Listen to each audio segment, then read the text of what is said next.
John Arias esfriou.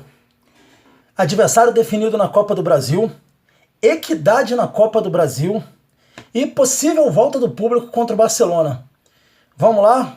Vamos no jogo rápido de hoje?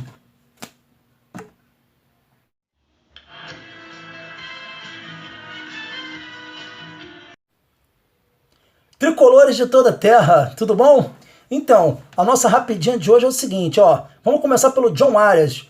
A negociação deu uma esfriada, segundo informações da Netflu, tudo esfriou porque o staff do jogador, na verdade, começou a fazer uma série de exigências que na negociação inicial não tinha feito. O Fluminense, embora já tenha fechado com o Patriotas e com o Santa Fé, ainda não fechou com o jogador por completo porque o staff deles tem feito exigências que antes não tinha feito, como, por exemplo, luvas, né, algumas participação em luvas por gols marcados, por efetivamente quantidade de jogos em campo.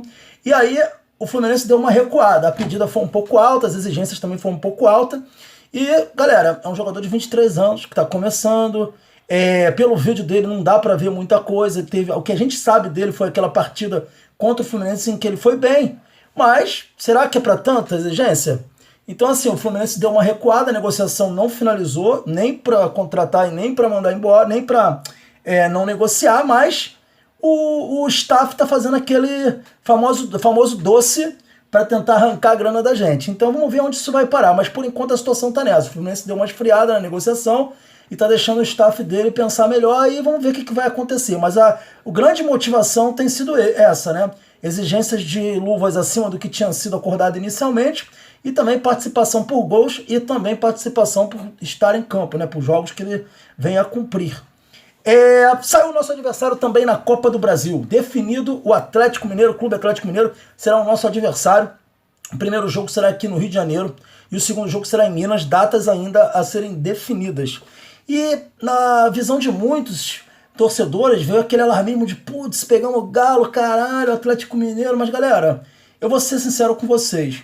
Eu prefiro mil vezes o Fluminense pegando um Atlético Mineiro, um Flamengo, etc., do que pegando um Fortaleza. Muito embora o Fortaleza seja um time bem treinado, bem arrumado, é um time muito inferior ao Fluminense tecnicamente. Cheio de refugos nossos, inclusive no ataque, lá com o Wellington Paulista.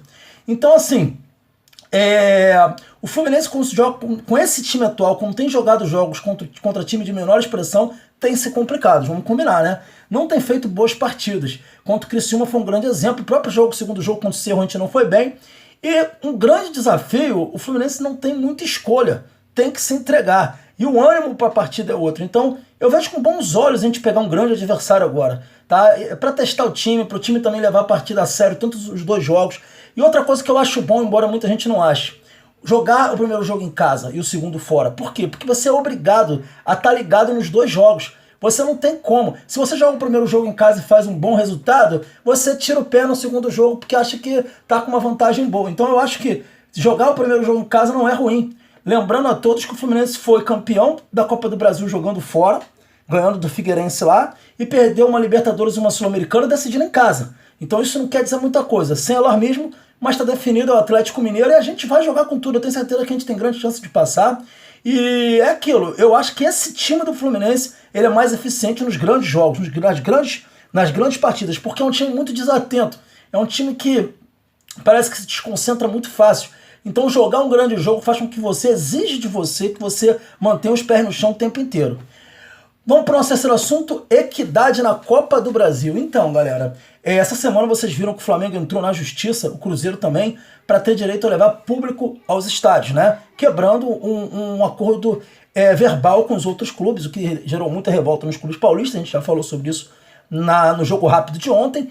E o que acontece? A CBF já deixou claro para os clubes no informativo, e inclusive isso vai ser publicado por ofício, que na Copa do Brasil só haverá público se houver igualdade entre as partes que estão se confrontando. Um exemplo, Fluminense e Atlético Mineiro. Se for possível o Fluminense levar 10% de público contra o Atlético Mineiro, o Atlético Mineiro vai ter os mesmos direitos, vai ter os mesmos 10% no segundo jogo.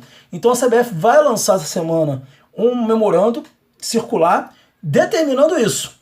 Porque, diferente do Campeonato Brasileiro, que é uma liga de clubes, organizada pela CBF, a Copa do Brasil ela é inteiramente da CBF. Então, a CBF determina as regras da Copa do Brasil. E ela já deixou claro que vai exigir essa igualdade entre os clubes. Então, só vai ter direito a levar público se o outro time também tiver o mesmo direito. Por causa daquela questão dos estados que não estão aceitando público ainda. Então, essa é a terceira notícia de hoje. E para finalizar, o Mário Bittencourt, presidente do Fluminense, hoje na Flu TV, na transmissão do sorteio da Copa do Brasil, falou sobre a volta do público. Ele trouxe uma novidade para a torcida. Ele afirmou que enviou um ofício à Prefeitura do Rio de Janeiro solicitando a possibilidade de levar 4.500 pessoas para o jogo contra o Barcelona. O presidente do Fluminense falou também que nesse ofício foi reafirmado os protocolos hoje impostos pela Prefeitura do Rio de Janeiro, e ele sugeriu à Prefeitura do Rio de Janeiro que esse seja um evento teste. Seja um evento teste no Maracanã, com a presença da Prefeitura. Inclusive ele falou de solicitar à Prefeitura fiscais para poder acompanhar a entrada do torcedor no estádio, que só poderá entrar no estádio se tiver com o ciclo vacinal completo. O que é o ciclo vacinal completo, galera? É o cara estar totalmente vacinado. Para quem toma 2 doses, ter tomado as 2 doses. Se for Janssen, que é uma dose só, tem que ter tomado pelo menos essa dose da Janssen. Mas sem a vacinação você não poderá entrar em estádio, mesmo com o exame.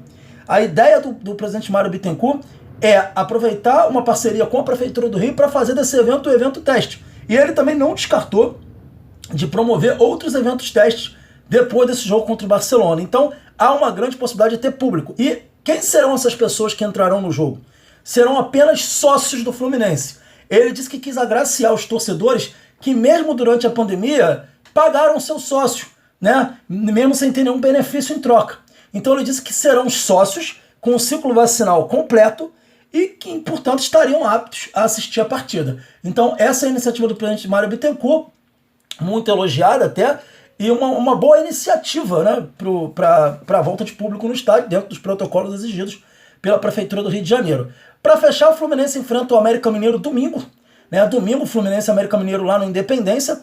O Fluminense ainda não definiu, o Roger ainda não definiu se vai com o time completo, mas a tendência é ir com o time mesclado. O Fluminense não deve ir com força máxima contra o América Mineiro, tendo em vista que quinta-feira tem um jogo pela Libertadores.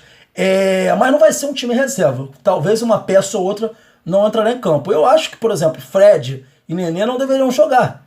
Tem jogadores ali que estão bastante, por exemplo, pode poupar o Martinelli, ou o próprio Iago, colocar o André, ou então tirar os dois, botar o André e o Nonato, porque os jogadores estão estafados, estão jogando partidas recorrentes, então pode ser uma oportunidade boa, mas é um adversário complicado, um adversário perigoso, principalmente nos seus domínios.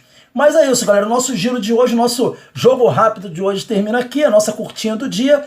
Espero que vocês tenham gostado e não deixe de se inscrever no nosso canal, ativar o sininho e curtir a nossa página do Facebook e do Instagram, valeu? Fica com Deus aí, saudações tricolores!